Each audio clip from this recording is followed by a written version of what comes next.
All right, so Harry, you've had a journey. Yeah, You've had a journey. we've had a journey. We have had a journey. We're still having that journey. Let's go all the way back to what initially made you want to go in back in 2001, 2, 3, and think about your service in Vietnam and filing for benefits. What made me want to go in the service? No, not the service.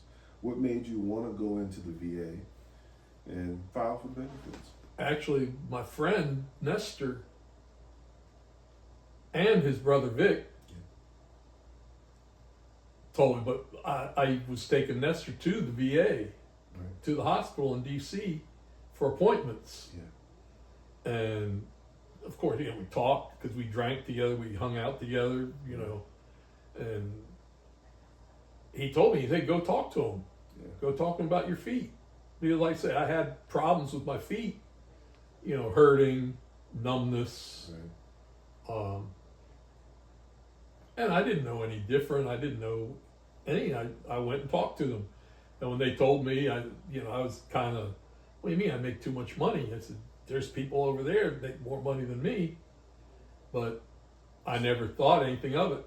I saw you saying that first time you went and talked to them, they refused to file your case for you, the VA?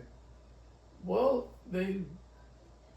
today, I guess it's apparent that they did file something True. because they provided a copy of the paperwork that I submitted in 2003 about my feet and about The diabetes. checking my sugar with Nestor, who had to check his sugar every day. And I just say, hey, let me try. I stick my finger and use his meter. Mm-hmm.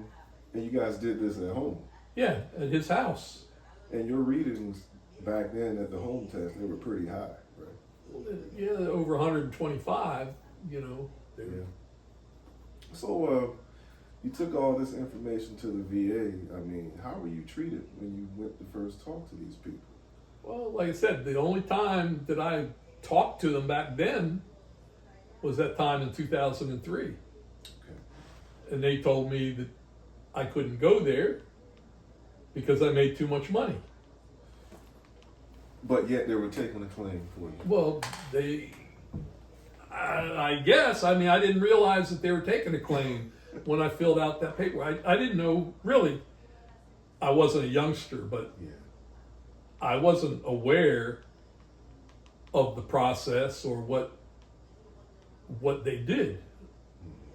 So let's talk about the process for a second. After you talked to that person from the VA, you submitted paperwork with them. You're claiming diabetes. You're claiming all the symptoms dealing with your feet. Were you ever scheduled for any evaluation or receive any help from that point on from the VA? No, the next time that I had anything to do with VA was in 2017. Yeah. Again, taking Nestor for an appointment, whatever, and I'd heard about Agent Orange stuff and that there was a test for Agent Orange exposure. And I tried to get an appointment, and the lady wasn't there, Ruby something, wasn't there. I went to her office and left a note hanging on the door. I made a phone call. I sent emails, and several weeks later, I called again. I hadn't heard anything, and she was off. But I got scheduled for an appointment, and I went in again. It was probably October, November of 2017 for a test, for Agent Orange examination is what. That's what they call it, yeah. Yeah, it's an Agent Orange examination. Right. And the doctor, I don't remember the doctor's name or anything, but the doctor examined me. He did little feathery bristles or whatever on my feet and says, oh yeah, there's neuropathy here. And he did on my fingers, and you got neuropathy in the fingers. Right. So That's all I kind of remember from that. So There this- was never any kind of test, no this was blood in- tests or. This happened in 2017. So Hmm. back in 2003, you didn't even get the prickly test or anything No. from the VA. No. But you remember that big fat denial you got, though, didn't you? Yeah. Yeah. No. Yeah. I mean, I Yeah. was kind of whatever, but I didn't know any different. Right. Right. And they told you, one, you didn't have diabetes. Two, they evaluated your complaints of your feet as if you had flat feet. Flat feet or and something plantar of that nature. fasciitis. So they didn't even properly evaluate you for what you No. came there for. No. Okay. So 2003 to 2017, that's a whole decade. Hmm. All right. What were you thinking during that time? How did you feel? I honestly didn't think much about it. Again, until, well, I was drinking back then. I was drinking. I haven't had a drink in a long time, many years now. Mhm. But Was there a time where the government, the VA, was there a time where they ever told you that you weren't even in Vietnam? yeah, that's what I say. When I went to get an ID card, and they told me you don't have any record of you being in Vietnam. That was I don't remember when that was, but I want to say it was 2017. Mm-hmm.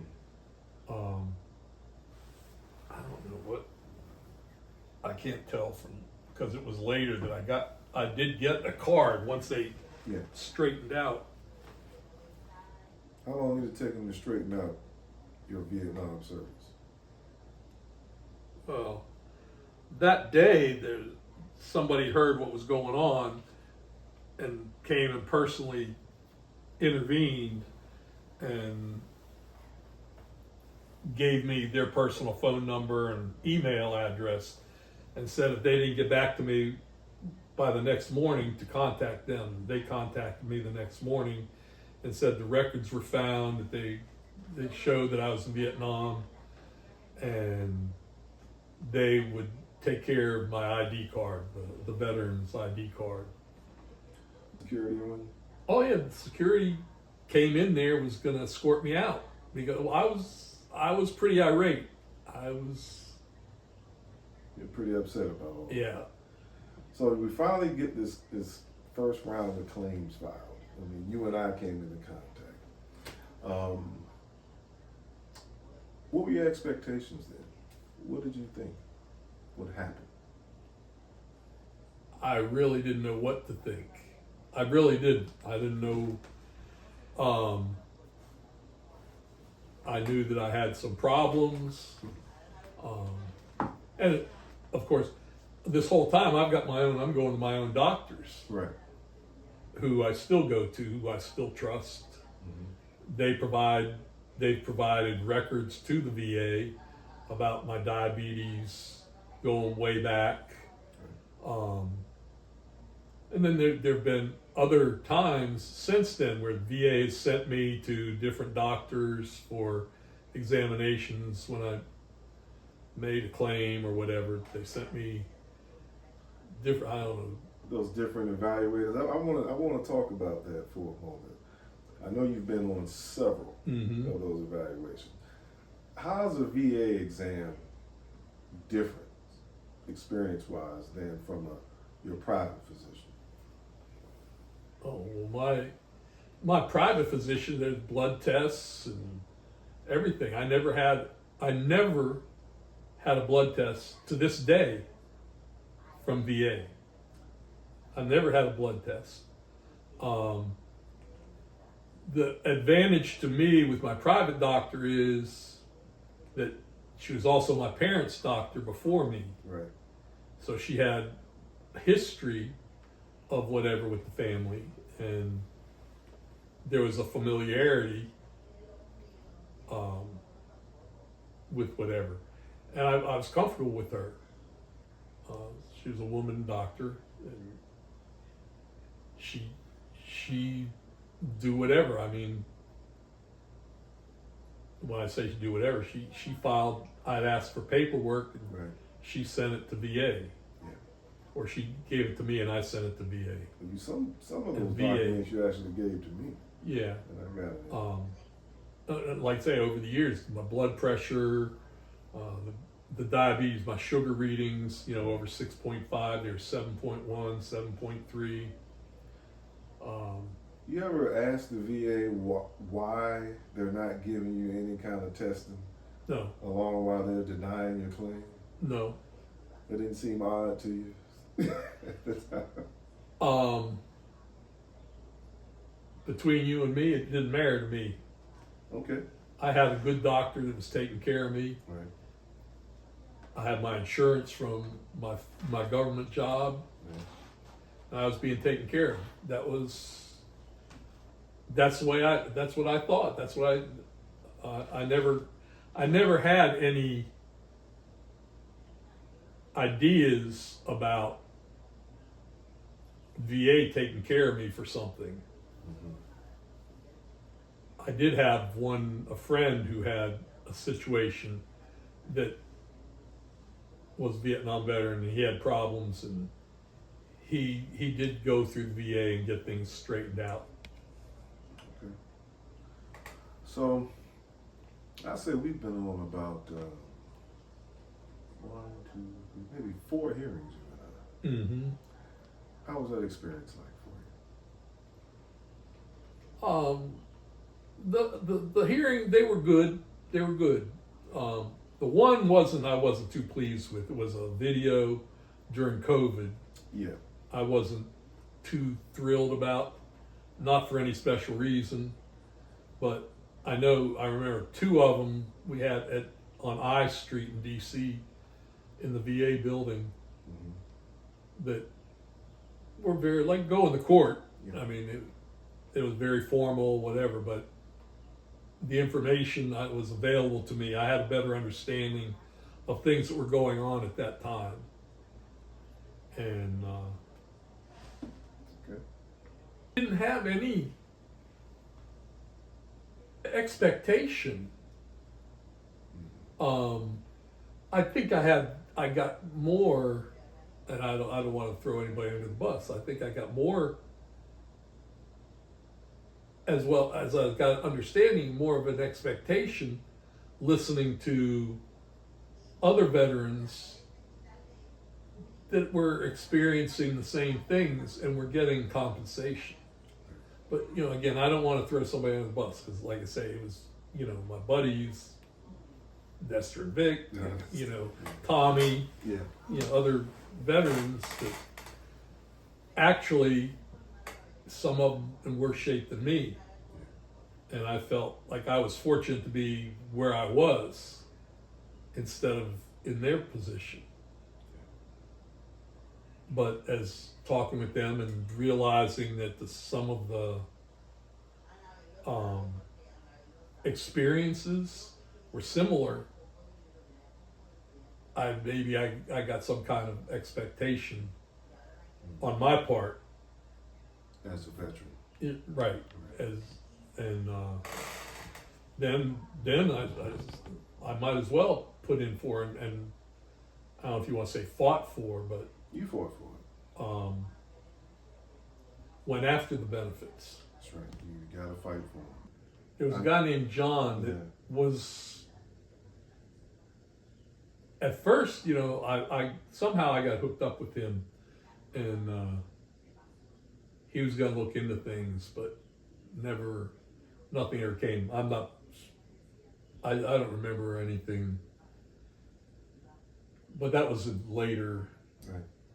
Maybe when I was searching for whatever in the later years, it had to be before I met with you and everything, but maybe it was the same time as NAB vets, or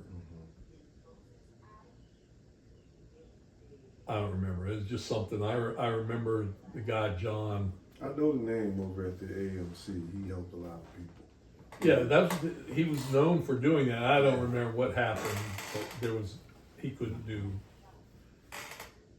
anything. He has received a lot of victories within the past year.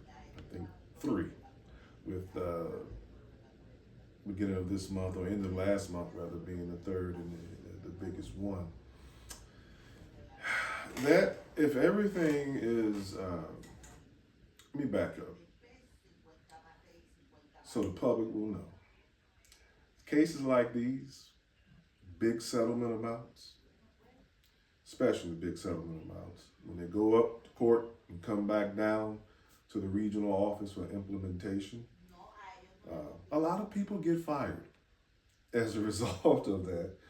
And the proceeds comes from that particular regional office's budget. That's where it comes. That's kind of like a penalty, if you will. Now, in Harry's case, you're talking about what rightfully should be 60%, going back to 2003, then with 100% disability rating from 2019 to 2026. That figure is well over $500,000. But what we have encountered, and this is amongst a lot of cases, VA, they come back and they screw it up. They throw anything at the wall. And then because of the way the system's set up, I can't do particular things or take actions to get the court immediately involved and penalize people immediately. I have to wait a little bit for things to be corrected. They have time on their side. They'll throw anything out there, they'll mess the numbers up, the math and all that stuff. So what we do at the firm, we do all those calculations ourselves up front, based on all the facts, based on the gist of the ruling and everything else, and present that to them. And they'll still mess up. Why? Because they have time on their side. So we've gotten partial settlement funds in now, but we'll have to go back and fix the rest, to which the decisions from the regional office post BVA grants have just become public as of yesterday. Today is Tuesday, right? Mm-hmm. Yesterday, Monday. Now we can start that process to get back before the judge. Right. But be that as it may, everything that's forthcoming is forthcoming.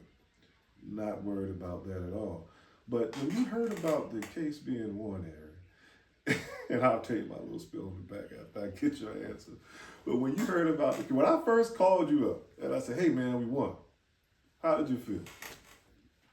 Well, I was kind of stunned actually, because not much action previous. Mm-hmm. I was kind of stunned, and I said, thank you, congratulations. Because I was like, okay, this is Harry being Harry. You're hard to read, sometimes, especially on the phone. And I had to say it like 2 or 3 times. I said, Harry, we won. Yeah. And you were like, yeah. That's like that. but so you're saying right now that you were stunned, you were happy. Yeah, of course. And I know I'm not a boisterous, yeah, whatever, but I was happy. I am happy. Right. So, I mean, like I said, the proper amount that's coming in is, and I'm really rounding about for privacy's sake, is well over $500,000. How do you feel about an amount like that coming in your bank account? Kind of hard to think about that. That's you never. don't have to think about it pretty Oh, soon. but I mean, that's never been an amount like that. Right. To, and not being smart, to a working man. Yeah. I mean, I wasn't paycheck to paycheck, but that's a lot of money. Have you told your family? No. Okay. You ever plan on telling them? How do you think their reaction would be? I don't know. I don't know that it's their business. All right. All right. No, I'm kind of a private person that way. I've been through rough times and come back. I went through a divorce and had nothing. I've come back to a comfortable life. Have extended family. I've got a companion. From Puerto Rico, we do a lot of things in Puerto Rico, go to Puerto Rico, have family there that I take care of.